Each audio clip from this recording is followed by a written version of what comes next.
दोस्तों, सदियों की गुलामी के बाद जब भारत आजाद हुआ, तब सबसे बड़ा सवाल यह था, इस विशाल, विविध और एक बटे देश को एक मजबूत संविधान कैसे दिया जाए।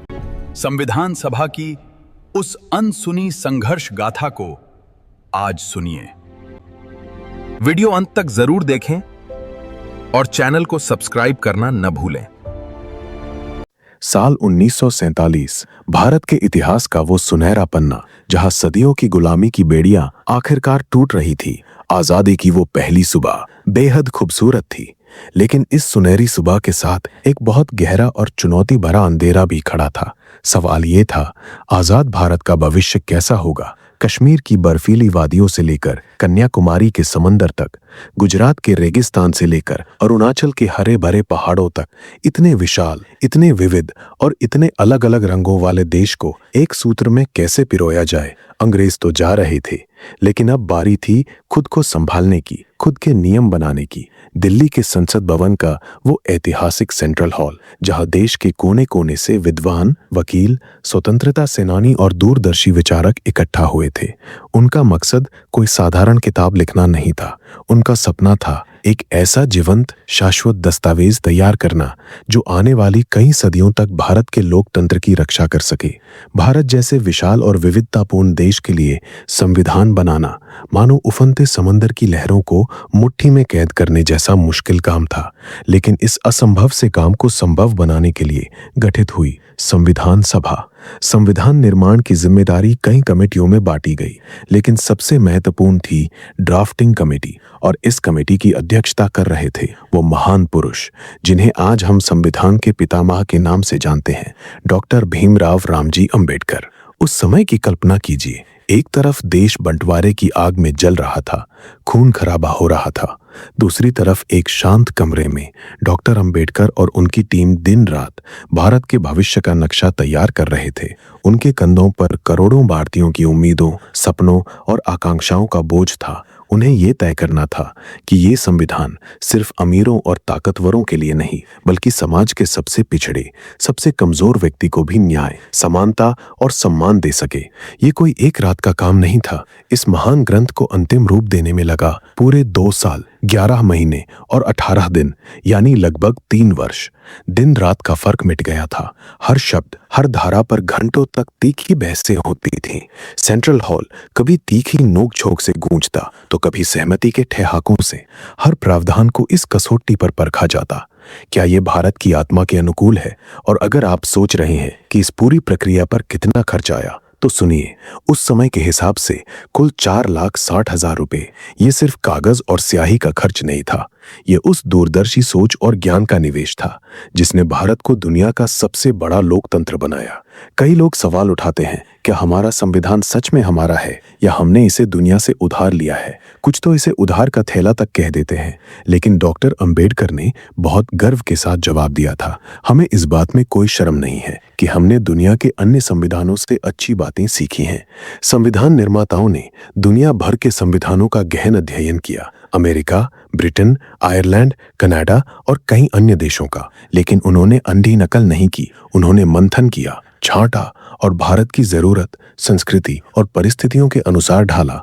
ब्रिटेन से ली संसदीय प्रणाली, अमेरिका से लिए मौलिक अधिकार और सुप्रीम कोर्ट की मजबूत भूमिका, आयरलैंड से लिए नीति निर्देशक तत्व, कनाडा से ली मजबूत केंद्र की अवधारणा, इन सबको मिलाकर तैयार हुआ दुनिया का सबसे लंबा लिखित संविधान। अब सब कुछ तय हो चुका था, शब्द चुने जा चुके थे, बहसें खत्म हो चुकी थी। लेकिन अब एक बड़ा सवाल था, इस पवित्र दस्तावेज को लिखा कैसे जाए। क्या टाइपराइटर से टाइप किया जाए या प्रिंटिंग प्रेस में छाप दिया जाए? बिल्कुल नहीं।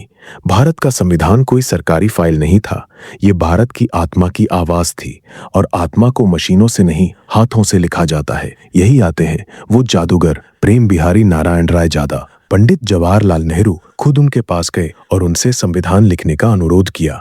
जब नेहरू जी ने फीस के बारे में पूछा तो प्रेम बिहारी जी का जवाब इतिहास में स्वर्ण अक्षरों में दर्ज हो गया, मुझे एक भी पैसा नहीं चाहिए, मेरी सिर्फ एक शर्त है, संविधान के हर पन्ने पर मेरा नाम होगा और आखिरी पन्ने पर मेरे दादाजी राम प्रसाद सक्सेना का नाम होगा। शर्त मान ली गई। प्रेम बिहारी जी ने अंग्रेजी में खूबसूरत इटैलिक शैली में लिखना शुरू किया। 251 पन्ने, हजारों शब्द और एक भी गलती की गुंजाइश नहीं। एक शब्द भी गलत हुआ तो पूरा पन्ना बदलना पड़ता। 6 महीने तक वे एक कमरे में बंद रहे और अपनी निब वाली कलम से भारत की किस्मत लिखते रहे। लेकिन रुकिए, क्या हमारा संविधान सिर्फ काले अक्षरों में लिखा गया था?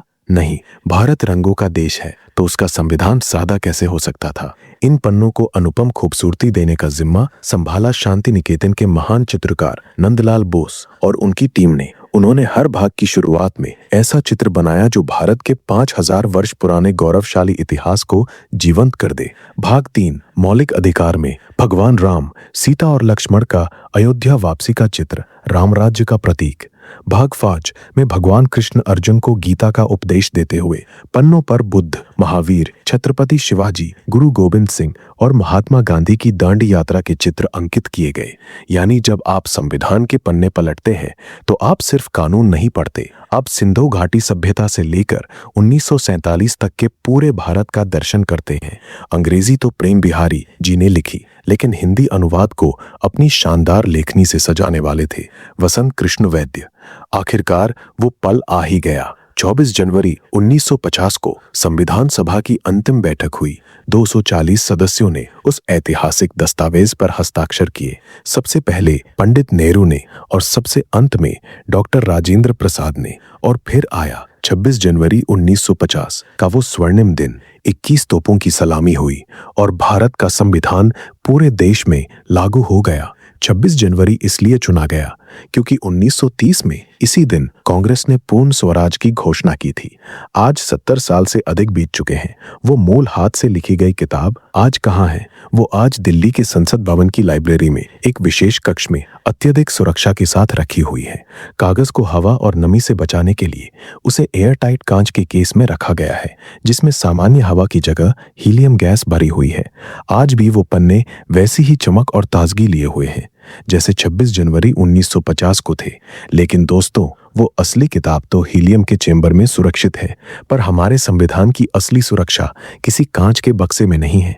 उसकी असली सुरक्षा भारत के 140 करोड़ नागरिकों के दिलों में है। जब तक हम उसके मूल्यों, न्याय, स्वतंत्रता, समानता और बंधुत्व का सम्मान करते रहेंगे, तब तक भारत का ये महान लोकतंत्र हमेशा अमर रहेगा।